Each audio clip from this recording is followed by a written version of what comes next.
Rajesh law centre में आप लोगों का स्वागत है। आज हम लोग एक महत्वपूर्ण पहलू पर चर्चा करेंगे, दहेज प्रथा। अगर दहेज प्रथा का केस किसी पर दर्ज करा दिया गया है, दहेज प्रथा का आरोप किसी पे लगा दिया गया है, तो कैसे उससे बचा जाए, दहेज प्रथा से बचने का उपाय। ठीक, तो दहेज प्रथा से बचने के दो उपाय हैं। पहला उपाय यह है कि आप दहेज की मांग ही ना करें, दहेज के लिए क्रूरता ना करें। ठीक है, यानी वो गलत कार्य ही आप ना करें दहेज वाला कि जिससे दहेज प्रथा का केस आप पे दर्ज कराया जाए।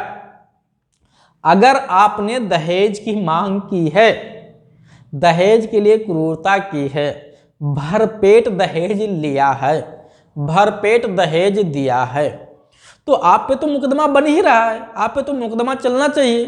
ठीक है, मैं भी सपोर्ट करूंगा कि आप पे केस चले, आपको दोषी ठहराया जाए, आप जेल जाएं। ठीक है, क्योंकि आपने दहेज लिया है या दहेज दिया है या दहेज मांगा है।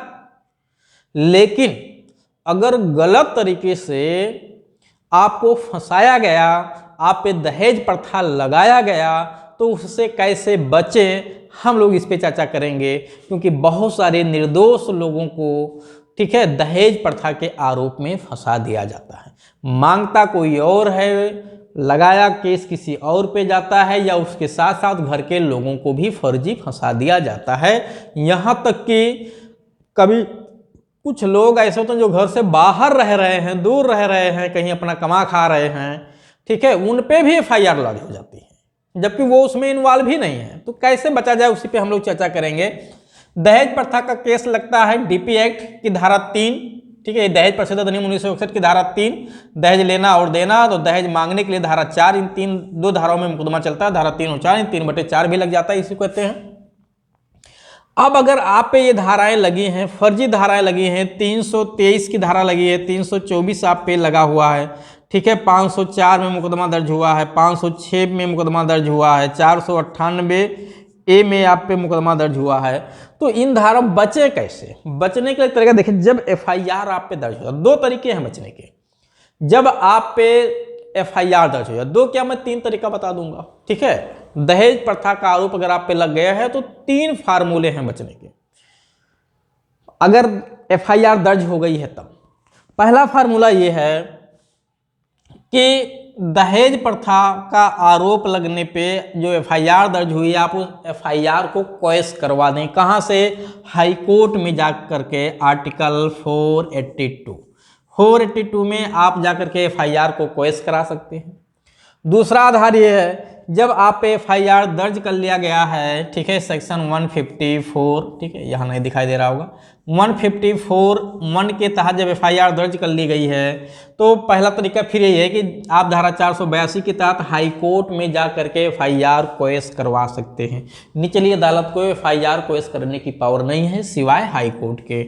उसके बाद दूसरा फार्मूला क्या है बचने का? दूसरा फार्मूला ये है, जब FIR आप पे दर्ज हो जाए, ठीक है, आपका नाम उसमें फर्जी तरह से आ जाए, तब जब इन्वेस्टिगेशन होता है, जब पुलिस अधिकारी उसमें विवेचना करता है, तो विवेचना के दौरान, यानी विवेचना के दौरान आप अपना नाम उसमें से निकलवा सकते हैं। FIR में से, यानी चार्जशीट में से अपना नाम आप निकलवा सकते हैं ऐसी स्थिति में। ठीक है, हाँ, मैं फिर एक बात जरूर कहूँगा, क्योंकि जब पुलिस अधिकारी, जिसको IO कहते हैं, यानी इन्वेस्टिगेशन ऑफिसर, ठीक है, जो इन्वेस्टिगेशन करने आता है, यानी हिंदी में उसको अन्वेषण कहते हैं, तब अगर उसको लगता है कि आपका नाम फर्जी पाया गया है, यानी फर्जी तरह से आप पे आरोप लगाया गया, आपको फंसा दिया गया है, तो वो आपका नाम वहाँ से निकाल देगा चार्जशीट में से। लेकिन अब यहीं पे शुरू होता है बहुत बड़ा खेला पैसे का। ठीक, फर्जी लोगों का नाम चार्जशीट में दर्ज कर दिया जाता है पैसा ले करके, और पैसा दे करके मुख्य आरोपियों के नाम चार्जशीट से बाहर भी निकाल दिया जाता है।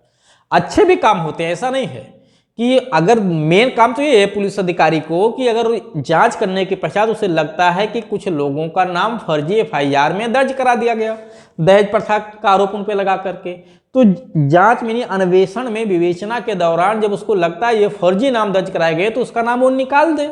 लेकिन अपने इसी पावर का दुरुपयोग करते हुए पैसा लेकर के या किसी भी तरह से दबाव से या अन्य तरीके से, कि कभी कभी मजबूरियां भी होती, ऊपर से प्रेशर होता है, साइड से प्रेशर होता है, खुद ही प्रेशर बनाता है पैसा लेकर के, तो क्या करेंगे, ऐसे लोगों का नाम चार्जशीट में दर्ज कर देंगे जो उस अपराध के आरोपी ना हो। ऐसे लोगों के नाम एफआईआर में से निकाल देंगे, चार्जशीट में से निकाल देंगे जो उसके मुख्य आरोपी हो। ठीक।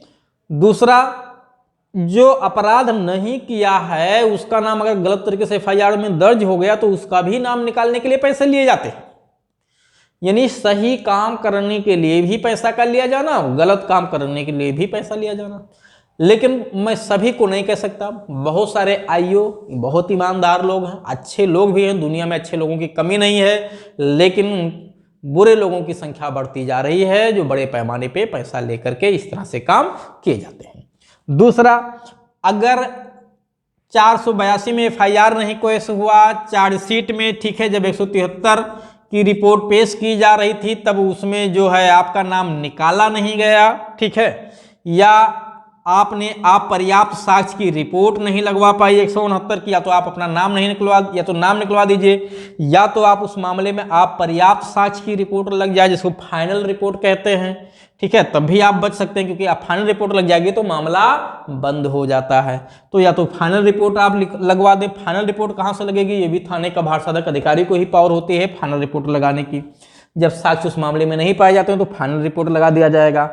अगर साक्ष्य तो पर्याप्त हैं लेकिन कुछ लोगों के नाम उसमें फर्जी पाए गए, उनका नाम निकाल दिया जाएगा चार्जशीट में से 173 में से, ठीक है, जो चार्जशीट पेश की जाएगी 173(2) में से, ठीक है, नाम निकाल दिया जाएगा।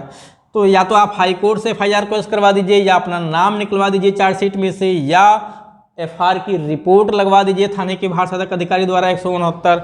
अगर ना तो यहाँ से काम हुआ, ना यहाँ से काम हुआ, ना यहाँ से काम हुआ, तब एक अगला ऑप्शन आपके पास होता है कि जो लोग गवाही देने आ रहे हैं, जब आपके खिलाफ गवाही हो रही है, अगर वहाँ कुछ सुलह समझौता हो जाता है आपस में, तो पक्षकार को हॉस्टाइल डिक्लेयर करवा दीजिए। जिसने आपके खिलाफ दहेज देने या दहेज मांगने का आरोप लगाया था, उससे कुछ बातें अगर बन जाती हैं तो वो अगर कह देता है नहीं नहीं साहब वो फर्जी आरोप लग गया था, मैं गलत तरीके से बोल दिया था, गुस्से में बोल दिया था, अगर वो अपनी बात से मुकर जाती है कोर्ट में, चाहे लड़की हो या लड़के की तरफ से, मतलब किसी भी पार्टी की तरफ से, तो वहाँ भी मामला कमज़ोर हो जाएगा और मामला ख़त्म हो जाएगा, आप बाइज्जत बरी हो जाएंगे। तो इस तरह से आप 3-4 लेवल पे, ठीक है, दहेज प्रथा का केस लगने पे भी अपने को बचा सकते हैं, लेकिन शुरुआती स्तर पे परेशान होने से आपको नहीं कोई बचा पाएगा मामूली तौर से, क्योंकि जब आप पे केस दर्ज होगा तो आप गिरफ्तार तो हो जाएंगे, जेल तो जाना पड़ सकता है।